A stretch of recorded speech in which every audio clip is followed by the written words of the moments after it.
Já voltou para casa e percebeu que perdeu tudo. Foi exatamente isso que aconteceu com Davi e seus homens. Depois de dias marchando, esperando descanso, abraços, vozes conhecidas, o que encontraram foi fumaça, cinzas e um silêncio assustador. A cidade de Ziclag, o refúgio deles, estava queimada, as casas destruídas, as portas arrombadas. E o pior, as mulheres e os filhos. Tudo o que era precioso havia sido levado. Nenhum corpo, nenhuma despedida, nenhuma explicação. Só ausência. A Bíblia diz em 1 Samuel capítulo 30 que Davi e seus homens choraram até não terem mais forças para chorar. Não foi um choro discreto, foi um colapso total. Homens de guerra, de joelhos, gritando, sem estrutura emocional para continuar. Mas a dor não parou ali. Quando o coração está ferido, a mente procura um culpado. E eles encontraram Davi. Os mesmos homens que ele liderava, que o viram enfrentar o gigante, agora falavam em apedrejá-lo. Você já esteve nesse lugar? Onde não basta perder, você ainda perde o apoio? Onde não basta a dor, você ainda enfrenta a rejeição? Ali, naquele momento, Davi estava cercado de homens, mas completamente sozinho, sem cidade, sem família, sem honra, sem apoio. Era o fundo do poço. Mas é exatamente nesse ponto que a história muda. Porque quando tudo desmorona do lado de fora, algo precisa se levantar do lado de dentro. A Bíblia registra uma frase que muda tudo. Porém, Davi se fortaleceu no Senhor seu Deus. Não houve discurso, não houve milagre instantâneo. Houve uma decisão. Fortalecer-se não é sentir força, é escolher buscar força. Imagine a cena. A fumaça subindo, os homens no chão, o cheiro de destruição no ar. E Davi se levanta, sem plateia, sem aplausos. Ele não consulta o medo, não consulta a opinião dos outros. Ele consulta Deus. Esse é o ponto de virada. Enquanto todos reagiam à tragédia, Davi estava respondendo espiritualmente. Ele não pergunta: por que isso aconteceu? Ele pergunta: devo perseguir? Existe uma diferença profunda entre questionar o passado e buscar direção para o futuro. E então vem a resposta de Deus. Clara, direta, sem ambiguidade. Persegue, porque de fato alcançarás e tudo libertarás. Tudo. Não parte, não quase, mas tudo. O que parecia o fim era, na verdade, o cenário da restituição. Mas a promessa exigia movimento. Davi precisava levantar, organizar homens emocionalmente quebrados e marchar novamente. É aqui que muitos desistem. Recebem a direção, mas não executam. Davi não ficou parado celebrando a promessa. Ele marchou em direção a ela. 600 homens começaram a perseguição, mas no caminho 200 ficaram tão exaustos que não puderam continuar.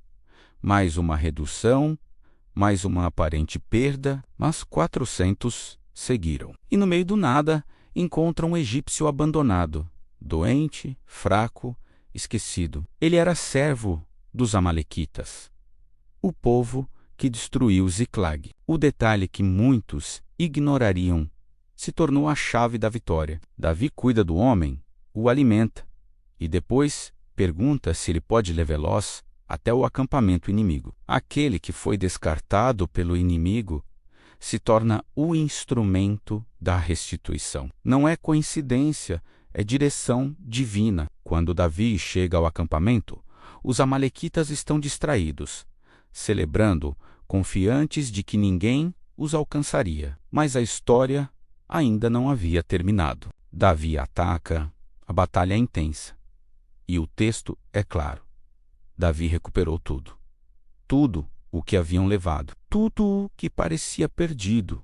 Filhos, esposas, bens, nada faltou. Nenhuma perda permanente. O cenário que parecia ser o encerramento era apenas a introdução.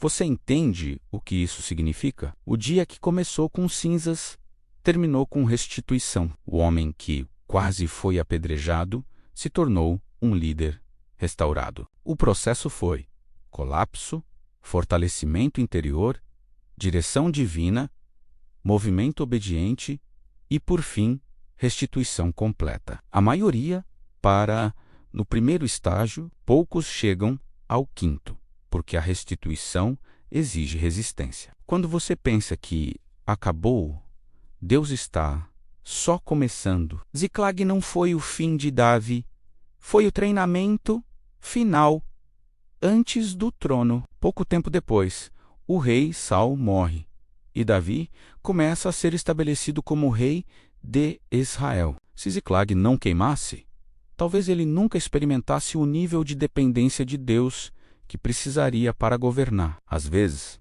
a perda revela quem você realmente é e em quem você realmente confia. Davi poderia ter se rendido ao desespero, mas ele decidiu que a dor não definiria seu destino. Ele voltou às promessas, à identidade que Deus declarou sobre ele. Quando tudo ao redor gritava derrota, ele escolheu ouvir o que Deus dizia, e essa escolha mudou o resultado. Você pode não controlar o que aconteceu, mas pode escolher como responder. O choro não é pecado, a exaustão não é o fim, mas permanecer no chão é uma escolha. Davi chorou, mas se levantou. E quando se levantou, o céu respondeu. Talvez você esteja em um momento de fumaça, olhando para algo que acabou, ouvindo vozes que dizem que não há mais solução, mas essa história ecoa através dos séculos para te dizer: o que parece ruína pode ser um reposicionamento, o que parece atraso pode ser um alinhamento. Ziklag queimou, mas o chamado de Davi não queimou. A cidade caiu, mas a promessa permaneceu. As vozes acusaram, mas o céu confirmou. Davi não apenas recuperou tudo, ele voltou com abundância. O texto diz que houve despojos, houve sobra, houve partilha. O homem que perdeu tudo agora distribuía presentes. Essa é a lógica da restituição divina. Não apenas devolver, mas ampliar. Não apenas restaurar, mas estabelecer. Talvez o seu momento atual não seja o fim, seja a sua qualificação. Mas a pergunta permanece: você vai se fortalecer ou vai se entregar? Vai consultar o medo ou vai consultar Deus? A ordem de Deus para Davi ainda ecoa hoje.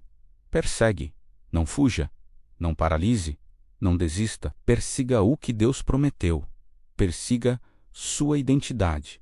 Persiga seu chamado. A restituição não cai do céu sem movimento. Ela encontra quem decide avançar. Senhor, fortalece quem está emocionalmente exausto. Levanta quem está no chão da decepção. Restaura a visão de quem só consegue ver fumaça e cinzas. Ensina-nos a buscar tua direção antes de reagir, a ouvir tua voz acima das acusações e a levantar, mesmo quando as forças parecem ter acabado. Que o cenário de perda se transforme em testemunho e que o dia de choro se transforme em dia de restituição. Que ninguém aqui permaneça no chão quando o Senhor está chamando para perseguir. Amém? Agora eu quero falar diretamente com você. Se essa palavra encontrou o seu momento, se você crê que ainda há restituição e que o que parece fim pode ser o começo, comenta aqui embaixo. Eu vou recuperar. Declare, escreva, posicione-se e se inscreve no canal, porque essa semana é semana de virada. Aqui nós não paramos no cenário de cinzas. Nós avançamos até a restituição. Quando você pensa que acabou, Deus está começando.